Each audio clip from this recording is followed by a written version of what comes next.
This is the new BMW 5 Series, which includes the fully electric BMW i5, and it's had a huge makeover in all departments. In this video, we're running through everything you need to know about it. But first, subscribe to our channel to see our review of the 5 Series and the i5 as soon as we've driven them, and go to whatcar.com for a great deal on your next car.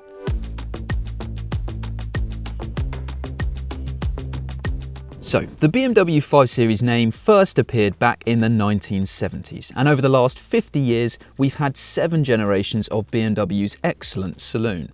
The car's biggest and closest rival has been the Mercedes E-Class, a new version of which was revealed very recently, and if you click on the link at the top of the screen, you can find out all of the many new changes to the 5 Series' key rival.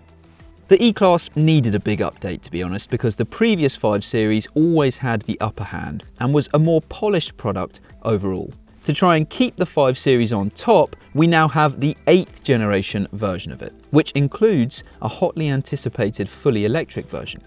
Now, whether you have an engine or a battery, the look and styling of the new 5 Series will be broadly similar. And while some 5 Series fans might have been a little worried about what the new model would look like, given BMW's recent divisive styling direction with cars like the iX, the 4 Series and the 7 Series, this isn't a radical departure from the looks of the 5 Series of old. So the front still gets BMW's classic kidney grille, which is closed off on the electric i5, some versions of which have it blanked off in high gloss black plastic.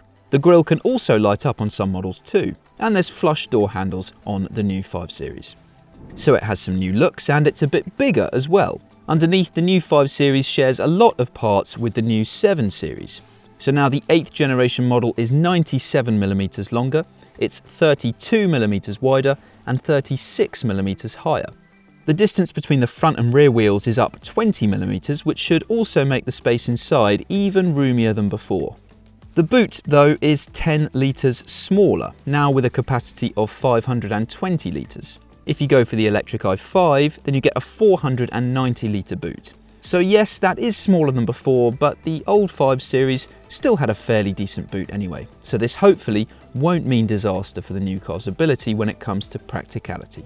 And if a big boot is your priority, an estate-bodied 5 Series Touring is expected to join the lineup early next year.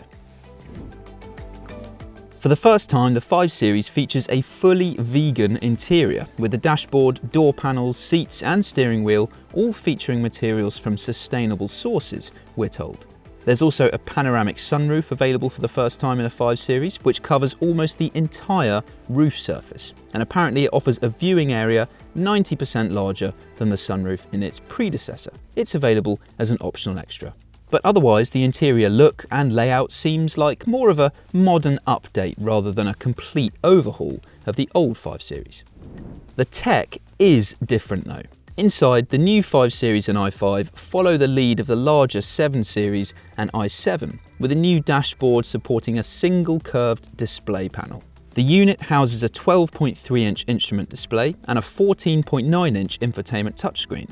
This might not be as visually impressive as the massive hyperscreen in the Mercedes EQE, but we're used to BMW's iDrive system setting the standard for usability. It can be controlled by touch, gesture, voice, or most usefully via a rotary dial on the center console.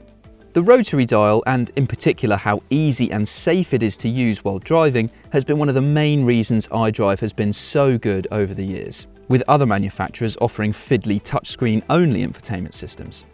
And while the rotary dial has disappeared from some other new BMW models, it's great that it's still present and correct in this new 5 Series.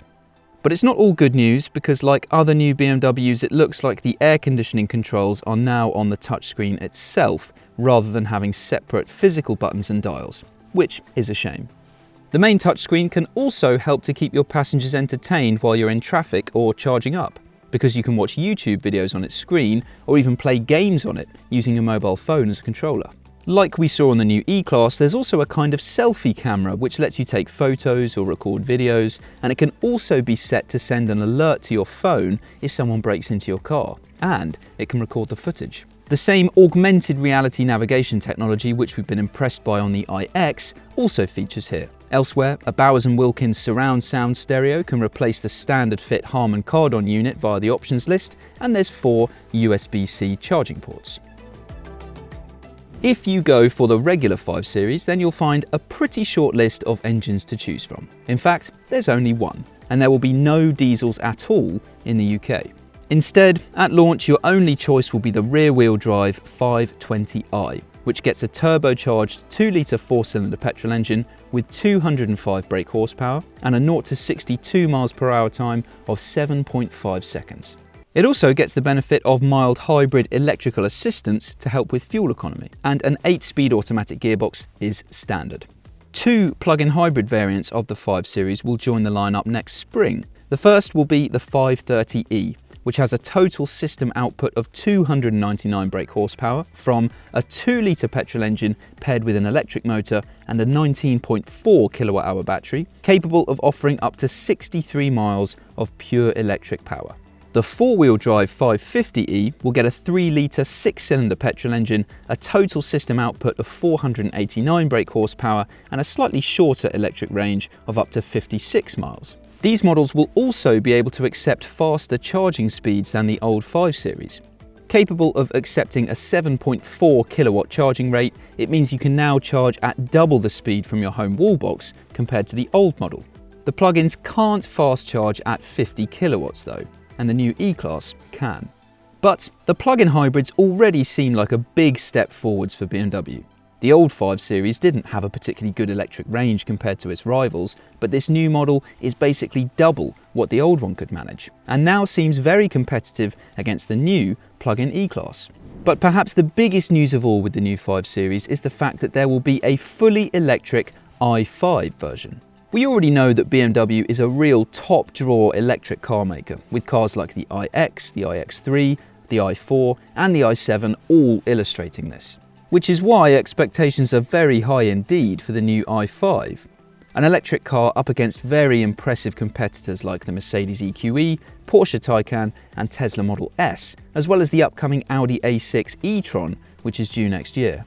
In eDrive 40 form, the i5 draws power from an 81.2 kilowatt-hour battery, which provides a range of up to 361 miles. That's more than most rivals, but the Mercedes EQE can still go a little further. The single electric motor driving the rear wheels produces 335 brake horsepower, meaning it can crack the 0 to 62 miles per hour sprint in 6 seconds. If you need more power, the range-topping i5 M60 adds a second electric motor to drive the front wheels, making it 4-wheel drive and resulting in a total power output of 593 brake horsepower. That drops the 0 to 62 miles per hour sprint time to just 3.8 seconds. It also drops the car's range to 320 miles, but that is still very impressive. The i5 is also able to charge at a peak rate of 205 kilowatts, meaning a 10 to 80% top-up could take just half an hour if you find a sufficiently powerful charging point. Each i5 has 11 kilowatt AC charging functionality as standard, although this can be increased to 22 kilowatts with an optional onboard charger. It's probably also useful to know that whether you drive the 5 Series or the i5, both models can tow the same 2,000 kilogram load, which is equivalent to a family-sized caravan. Fans of the old V8 engined BMW M5 will be happy to know that the name will live on, and it will keep a V8 petrol engine under its bonnet. However, it will also be joined by an electric motor as part of a plug-in hybrid setup adapted from the XM. That SUV produces 644 brake horsepower and gets a pure electric range of up to 55 miles. For the models that you can buy now, buyers in the UK will be able to choose from M Sport and M Sport Pro trim levels. Standard kit includes 19-inch alloys, heated front seats and wireless phone charging. M Sport Pro models get bigger 20-inch wheels, sportier styling and a sportier exhaust note for the 520i. There's also an M Performance trim level available with the i5 M60, which as standard gets rear wheel steering, active roll stabilisation and active roll comfort as part of the M adaptive suspension setup. Prices for the petrol engine 5 Series start at £49,850, which is a jump up of around £3,745 in starting price compared to the equivalent outgoing model. But the new E-Class is expected to also start at around £50,000. The i5, meanwhile, is priced from £73,200 for the eDrive 40 and £96,840 for the M60. Again, not cheap, but still competitive against its high-end electric rivals. So that is everything you need to know about the BMW 5 Series and the BMW i5. What do you think of these updates? Will it be better than the E-Class and the Model S? Tell us in the comments below. And before you go, if you want to see lots more new car reveals and reviews, make sure you subscribe to our channel and go to whatcar.com for a great deal on your next car.